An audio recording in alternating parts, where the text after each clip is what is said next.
Yo. Yo.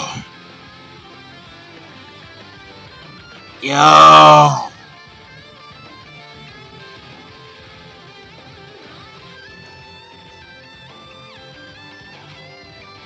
This episode of Kuroko no Basket is a must watch. If you haven't seen it yet, I recommend that you go in the description box down below to watch it. And if you can't, due to region issues, then go on Google, Yahoo, Bing, preferably Bing, I don't know why, I'm just saying it, and type in Kuroko no Basket 2, episode 18, or Kuroko no Basket, episode 43. This is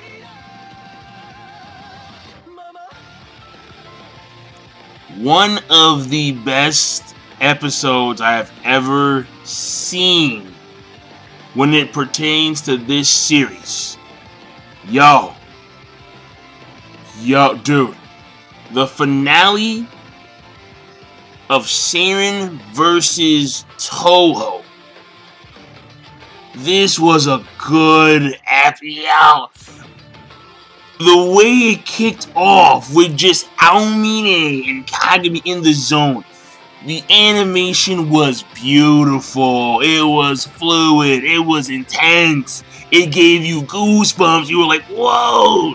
And then Kagami, he's trying to jump. Aomine's spinning around. He's matching him toe for toe, blow for blow. And then we have Aomine. He blocks him. And then Saka passes the ball to Aomine. And Aomine goes at Kagami. And he gets blocked by Kagami. It was beautiful, man. This was some of the best animation I've seen.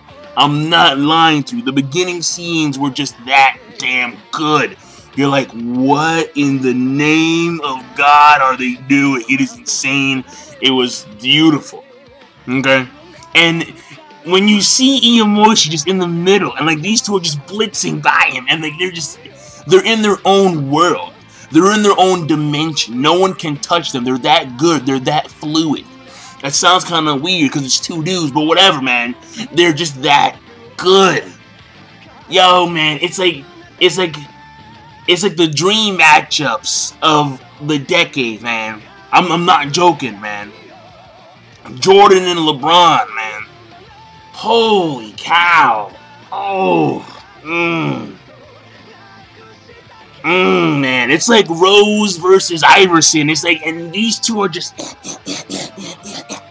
block and block, and I'm like, yo, wait. Like, it was beautiful.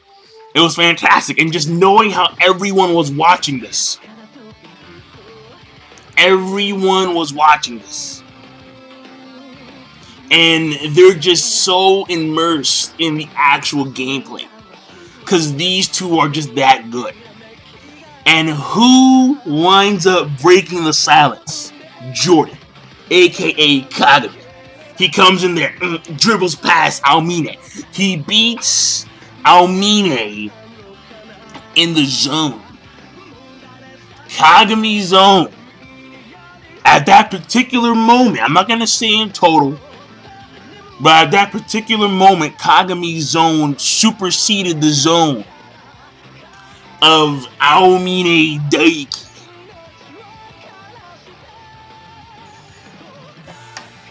And Team Seirin had caught up 98 to 97. Like, it was just really awesome how that all panned out.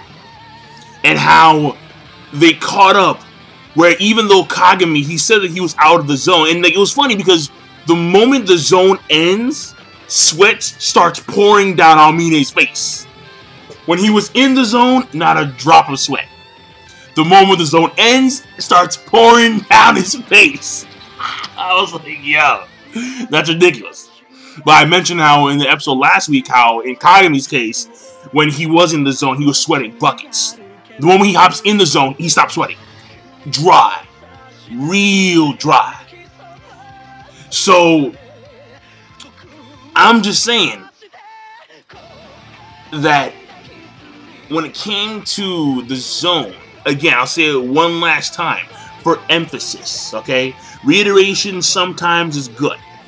When it came to that particular point in the matchup, the one-on-one between Aomine Daiki and Kagami Taiga in the zone, Kagami Taiga's zone at that particular point in time superseded the zone of Aomine Daiki. And then what happened after that is that Aomine started to get these idle thoughts. She started to remember what Kuroko said to him about Kagami and having faith in his ace, so on and so forth. So one of the key things about the zone is that, yes, when you're in the zone, you attain 100% of your power, or your skill, I should say, because they're not like Dragon Ball Z. You know, like, no, they're not doing that. But, I mean, crazy. But the thing here is that he's able to utilize 100% of his skill. And what's very important is to remove idle thought. It removes idle thought. But once idle thought starts to creep back in, you are no longer truly focused on the game itself. Therefore, you, the player, can no longer achieve your maximum. Therefore, since you are not at 100%, you are out of the zone. And Kagami, he was able to actually block a... I guess it's not a floater. It's just a chuck up, like a formless shot of Aomine. He was able to block it, and then they were able to give the ball to Hyuga, and Hyuga made a nice little layup, and then they caught up again, 98 to 97. I mean, Seirin was still losing. I mean, Seirin doesn't actually lead until they actually win the game, but they wind up winning 101 to 100. But it's just that, like, when Aomine gets, you know, like hit down because Kagami stuffed him real damn good. That sounds kind of weird because it's two dudes, but whatever. After he blocked him, there you go. Because stuff is more appropriate with a man and a woman. Because some, you know, there's a hole, and then there is an object, and the object must stuff the hole. It's that simple, people, alright? It's that simple. But in Kagami's case, he blocked him. And yeah, I'm a real sexual dude. I promise that. The thing here is this, though. Aomine wasn't phased. Well, he was kind of phased, because like, you see the shock in his face. But after that, the coach was going to call a timeout. And then Aomine's like, no. Well, he's talking to like himself and Sakurai and other guys. No, like this is the best part. Alright? This is where shit gets real. And apparently shit wasn't real before. But apparently now, shit gets real. Aomine gets up and they go back. And it winds up being the one-on-one situation. Because there's no more tricks in a Iimoshi's Evil Handbook. No more tricks. Sakurai has no more. No. He leads up to Ace, Aomine. Aomine, once again, pulls out some beautiful stuff, and he shoots the ball behind the backboard. Of course. Yeah. And it goes in, he's like, we got it. And no, you don't. Because Kiyoshi motherfucking... Oh no, before Kiyoshi, Kagami gets the ball, alright? And he's in the air, and he's trying to dunk. Aomine blocks him. And he remembers what Midorima, alright? The Georgia, what Midorima tells him about mastering the air. So what does he do? He masters the air. At that particular point in time, he's able to actually, you know, take he's dunking. He's in the motion of dunking, and at times like slowing down significantly. And he passes the ball bam to Kiyoshi. Kiyoshi is able to go for a shot and get the and one via Wakamatsu foul. Kiyoshi, listen, uncrowned kings for a reason. Had not the Generation Miracles existed, these guys would have been known as the best players of their time. Alright? Hanami and Makoto, Kiyoshi Teppei, and I see why. In this situation, the guy comes massively clutch. I mean, yeah.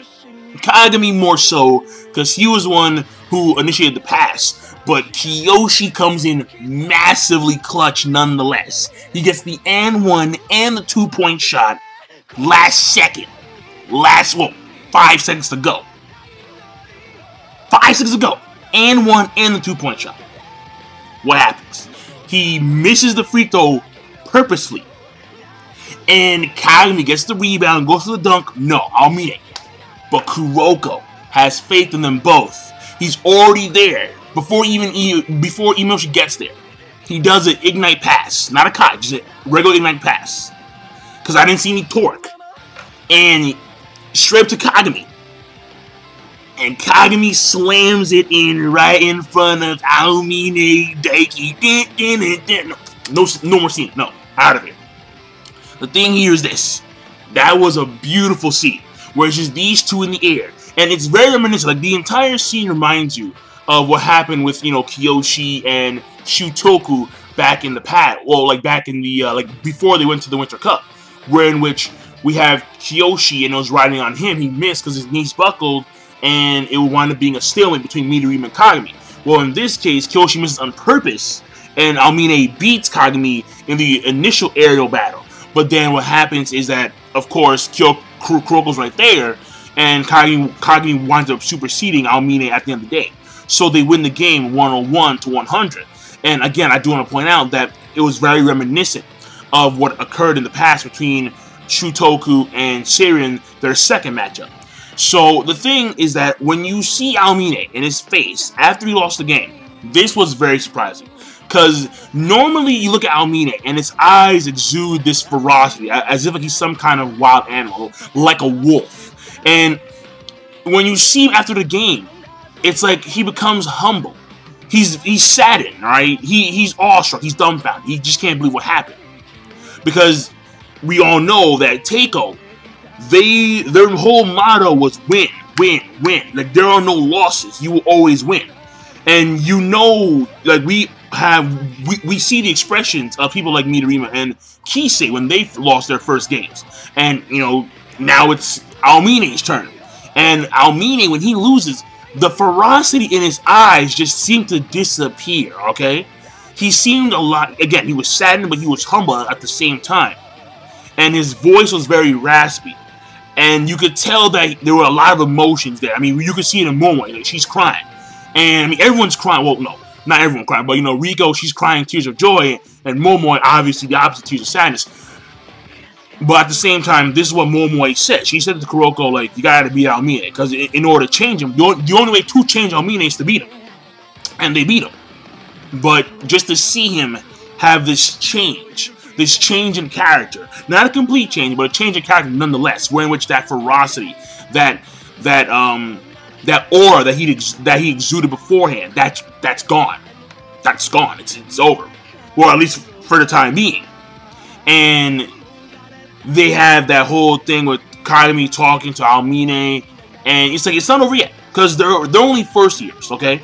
They have 2 more years to go of basketball, and of course Kuroko and Aomine, they do that final pound, and you can see Aomine's face again. I'm pointing this out when Kuroko's like, you know, like that, like you left me hanging like a while back, like you know, like a year ago, you left me hanging. I still remember that shit, and apparently so did Aomine because like, wait, hold on, like wait, bro, like that's not important. So again, he had that facial expression that you would never think someone like Aomine would actually, you know, depict, but he did. And they do that fist bump like they're freaking Killer Bee and Raikage fist bump, and pretty much it's over. And what I did like is that when it came to the past scene, I do want to point this out, they actually had the OST of the first opening playing, which I do like a lot because that is one of my favorite openings this year and last year. Yeah, even though this year just started, I don't care. This year and last year, the first opening of Kuroko no Basket is one of my favorite openings. Period. So, what happens is that where in which we know that people like Kuroko, Kagami, Aomine, they're first years. Unfortunately, Imayoshi and the other guy on the starting team, I forgot his name, like the big guy, Dragon Wakamatsu, they're third years. And this was their last game. Even though they lost their quote-unquote first game of the Winter Cup, that first loss was their only loss. Because they can't play in any more games. They're now out of the tournament. And the 30 years of Toho are now retiring. Because, I mean, that's what it is. And the captain now is Wakamatsu. But he understands that the core, the ace of this team is Aomine, despite the fact that he still hates him. And then we do see further change in Aomine's character at the end of the episode, where we have Momoe talking about going shopping and get some sneakers because I want to practice. Aomine, the entire time, who was always complaining about how no one is better than me. I am the best. The only person better than me is me. His famous quote. And we have him in practice. Well, he wouldn't even show the practice. He would just lay around. He would chill. To some games, he'd show up late. For him, it didn't matter. But he gets beat.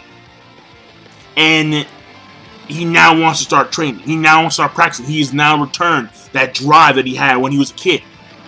When he first played basketball against guys on the street. When he was first learning the game. Every time he played against someone very strong, he would try extra hard to be that person.